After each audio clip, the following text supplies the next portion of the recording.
Puji Tuhan, bertemu lagi bersama kami di program Berkat Pagi. Dan pada saat ini, yang pagi yang indah ini, kita akan masuk dalam kitab Yeskiel pasal yang ke-32 ayat yang 18. Kita baca bersama-sama dalam hitungan 3, 2, 1. Hai anak manusia, pendengarkanlah suatu ratapan engkau bersama kaum perempuan bangsa-bangsa yang hebat mengenai khalayak ramai di Mesir, dan turunkanlah mereka ke bumi yang paling bawah, menjumpai mereka yang telah turun ke liang kubur.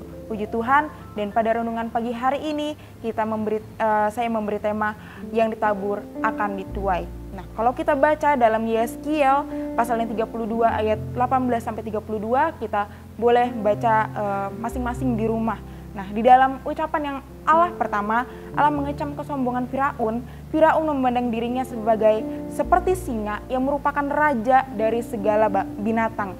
Padahal di hadapan Allah, Firaun tidak lebih dari buaya yang hanya mampu mengeruhkan air sungai. Bagi Allah menjatuhkan Firaun dari tatahnya tidak sulit daripada menangkap dan membunuh seekor buaya. Nah, selain itu, Allah juga menghukum seluruh bangsa Mesir yang penduduknya akan mati oleh pedang.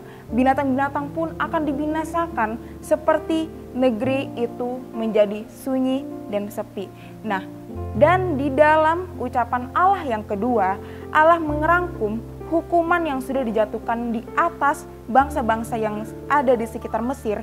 Selain Mesir, Allah juga mengumumkan bahwa bangsa-bangsa yang sudah dihukum Allah, yaitu Asyur, Elah, Mesek, Tubal, Edom, dan Sidon. Nah, mereka semua rebah karena pedang dan mati sebagai orang yang tidak bersunat, orang yang masih menyembah berhala. Nah, Allah menunjukkan bahwa berhala bangsa asing yang tidak mampu untuk menyelamatkan mereka yang dari hukuman Allah.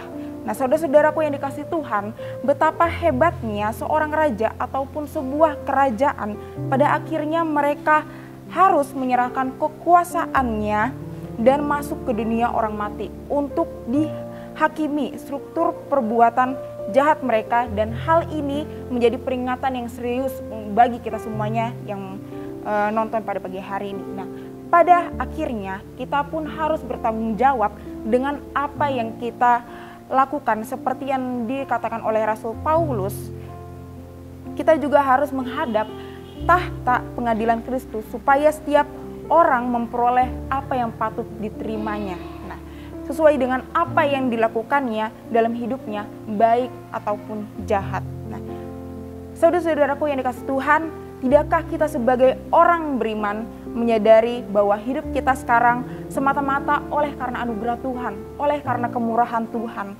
Kita semua sudah diselamatkan dari dosa, kita sudah diberikan keselamatan dari kehidupan, bahkan telah dipelihara oleh Tuhan sepanjang hidup kita, saudara-saudara yang dikasihi Tuhan.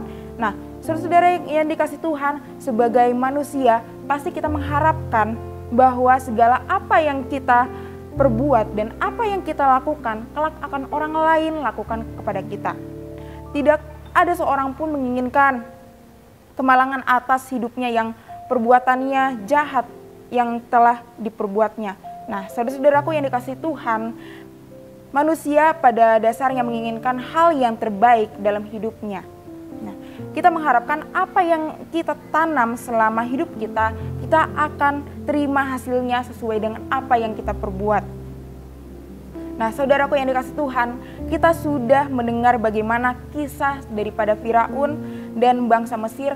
Biarlah hidup kita sesuai dengan firman Allah agar hidup kita memperoleh hidup yang kekal di hadapan Allah.